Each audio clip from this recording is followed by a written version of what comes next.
आशिकी 2 और कबीर सिंह जैसी blockbuster films का म्यूजिक करने के बाद अब गदर 2 में गदर मचा रहे हैं म्यूजिक कंपोजर मिथुन। हमारे साथ आज एक खास बातचीत के लिए वो जुड़ चुके हैं। बहुत बहुत स्वागत मिथुन आपका एनडीटीवी इंडिया में। Thank you Arun. तो सबसे पहले गदर 2 को इतना बढ़िया रिस्पॉन्स मिल रहा है ऑडियंस का, बिजनेस बहुत अच्छा कर रही है, लेकिन म्यूजिक को भी सराह रही है जनता। उस पर आपका क्या रिएक्शन है?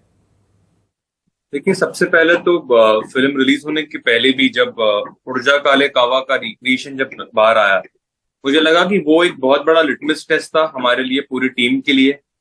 क्योंकि जब आप किसी चीज जो इतनी कामयाब रही है, जो लोगों के दिलों से इतनी गहरी तरीके से जुड़ी हुई है, उसको जब आप फिर से पेश करते हो, एनीवेज रिक्रिएशंस को लोग बहुत आसानी से स्वीकारते नहीं है। लेकिन जब उड़जा इतना कामयाब हुआ, इतना उसको प्रेम और आदर मिला, तो वहीं से हमें लग गया था कि लोग जो है गदर के सेंटिमेंट से कनेक्ट कर रहे हैं। एंड देन जब फिल्म रिलीज हुई तो फिर इतिहास ही रच गया है दोबारा। और not only as an artist, I mean as the composer of Gadar 2 तो मैं बहुत खुश हूं, लेकिन एज अ सिनेमा फैन, जिस किस्म का बिजनेस फिल्म कर रही है, जो लोग थिएटर्स में जा रहे हैं, वो देखकर मुझे लगता है कि cinema is back and how जैसे बोलते हैं, तो उसको लेकर भी मैं बहुत ज्यादा उत्साहित हूँ। तो देखिए, जब भी रीमेक्स बनते हैं तो क्रिटिसिज्म तो जनता की तरफ से आता ही है। तो जब आपके पास ये प्रोजेक्ट आया और कहा गया कि पुराने गाने भी रीमेक होंगे, तो आपके मन में ये सवाल नहीं आया कि क्या हमें फ्रेश एल्बम नहीं करनी चाहिए? जी, जब अनिल शर्मा जी आए थे मेरे पास तो वो चाह रहे थे कि मैं पूरा एल्बम कंपोज करूं, और उनके मन में पहले से ये बात थी कि उड़जा काले काबा और मैं निकला जो है, इसको हम रिक्रिएट करेंगे। मैं खुद स्वयं रिक्रिएशन को लेकर बहुत इसके फेवर में नहीं रहा हूं। मैंने पहले कहा भी है कि किसी भी क्रिएटिव फ्रेटर्निटी के लिए एक हेल्दी ट्रेंड नहीं है। लेकिन देखिए, गदर 2 को आप, मुझे लगता है, आप उस चश्मे से नहीं देख सकते। अगर आप एक गदर फैन है और अगर आप थिएटर में जाएंगे, तो कहीं ना कहीं आप खुद चाहेंगे कि उड़जा काले कावा उस कहानी का हिस्सा हो, क्योंकि वो तारा सिंह और सत्यना की जिंदगी से जुड़ा हुआ एक गीत है। तो मुझे वो बहुत बात वैलिड लगी। और इसके अलावा मैंने शर्मा जी से कहा था कि ठीक है, मैं डेफिनेटली करूंगा, लेकिन मैं इसकी जो पोइट्री है इसको बदलना नहीं चाहूंगा, और इसकी जो धुन है मैं इसको बदलूंगा नहीं, जैसे है वैसे ही रहूंगा। जो काम उत्तम जी और बख्शी साहब ने किया उसको मैं बिल्कुल भी टच नहीं करूंगा।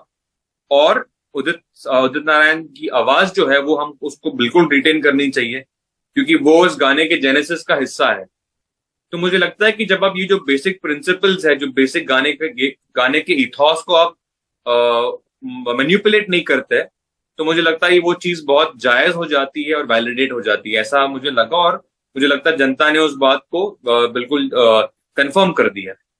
तो आपने उदित नारायण जी के फ्रेश वोकल्स किए, वो मेरे लिए एक बहुत अनोखा एक्सपीरियंस रहा, क्योंकि देखिए उदित जी ने 40 साल के ऊपर काम किया है हिंदी फिल्म, भारतीय फिल्म जगत में और नॉन फिल्म में भी।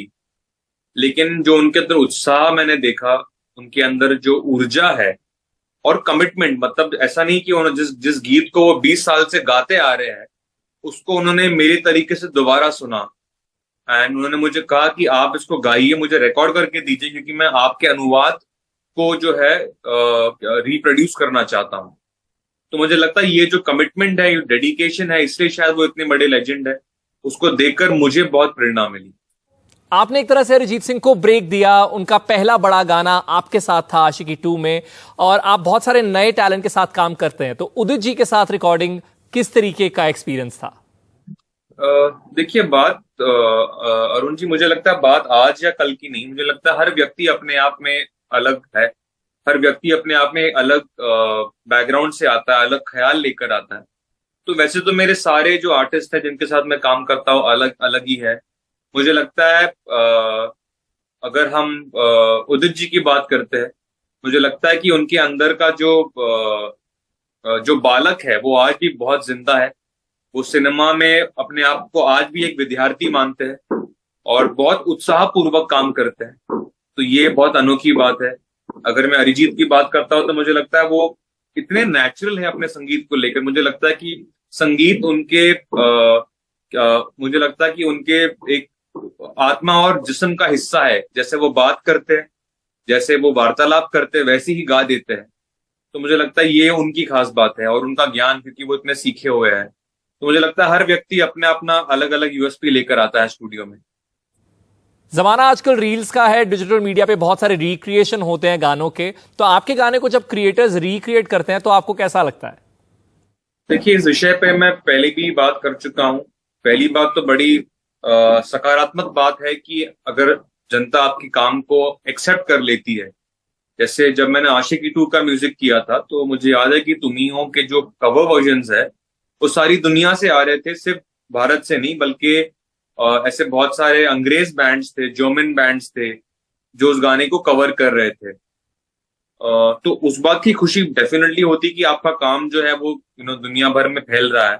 लेकिन मुझे लगता है उसका एक फ्लिप साइड ये है कि कई बार लोग जो है उसके उसके बेसिक फैब्रिक को समझ नहीं पाते। उसके अंदर एक सैक्रोसाइंट एरिया होता है जिसको मुझे लगता है उसके साथ कोई छेड़खानी नहीं होनी चाहिए। तो कई बार लोग उस दायरे को पार कर जाते हैं। उससे कभी कभी मुझे लगता है कि गाने के जो बेसिक फैब्रिक को नहीं छेड़ना चाहिए। लेकिन ये एक व्यक्तिगत बात है, क्योंकि क्रिएटिव आर्ट के ऊपर कोई कोई नियम नहीं हो सकते। तो मैं इससे ज्यादा कुछ बोल नहीं पाऊंगा इसमें। आशिकी 2 इस फिल्म को भी 10 साल हो गए हैं, और आज जब आप पीछे मुड़कर देखते हैं उसका म्यूजिक इतना आइकॉनिक बन गया, तो किस तरीके से उस सक्सेस को आप देखते हैं? मैं अरुण, आशिकी 2 को एक बहुत अहम टर्निंग पॉइंट देखता हूँ, सिर्फ मेरे करियर में नहीं, बल्कि मुझे लगता है कि हिंदी फिल्म संगीत में और नॉन फिल्म में भी। क्योंकि अगर आप एक क्या आई एम श्योर एक म्यूजिक फैन रहे, आप एक म्यूजिक फैन है। अगर आप देखेंगे कि जो जिस किस्म की तर्ज और जिस किस्म की शायरी आशिकी 2 से पहले और आशिकी 2 के बाद, आप उसके अंदर एक साफ अंतर देखते हैं। एक नया दौर शुरू हुआ। जब आशिकी 2 का म्यूजिक आया तो बहुत लोगों ने ये भी बात कही कि म्यूजिक बहुत सिंपल है, बहुत सादा है, म्यूजिक प्रोडक्शन नहीं है, कोई इम्प्रेसिव साउंड शायद इतना नहीं है।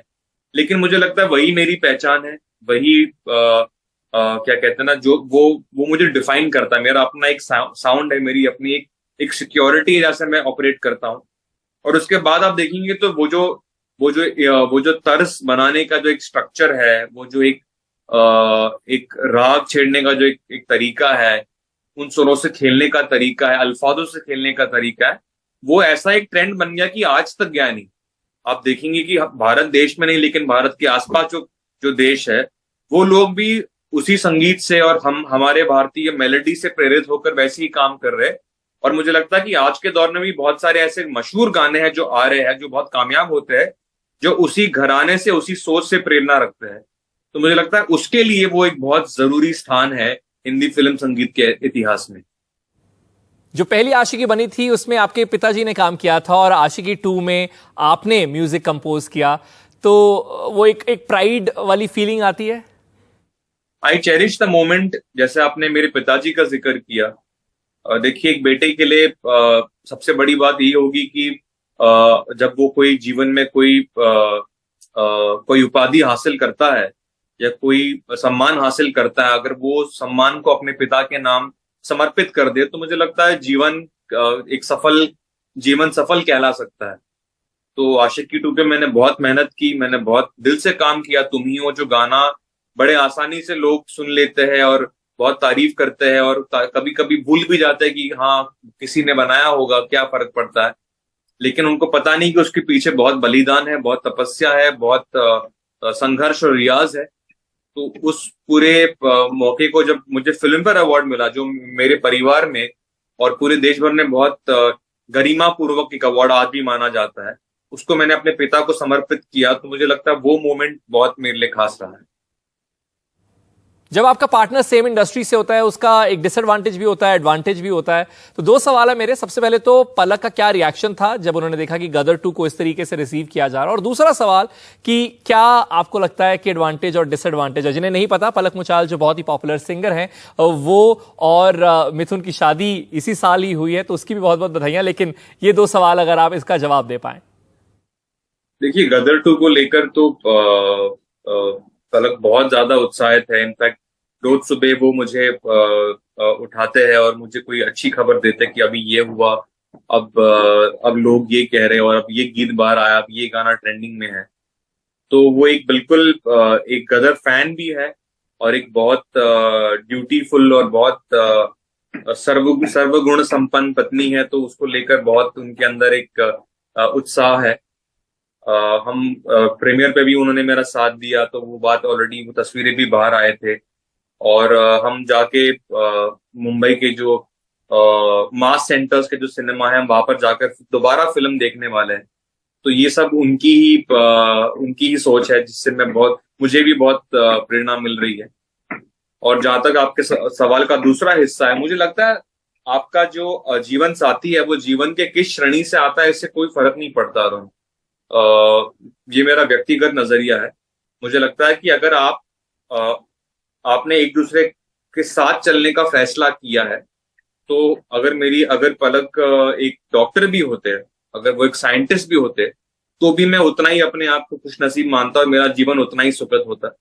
मुझे लगता है उससे फर्क नहीं पड़ता, क्योंकि जीवन जो है वो आपके प्रोफेशन से भी बड़ा है और उसमें ये चीजें इतनी मायने नहीं रखती, ऐसा मुझे लगता है।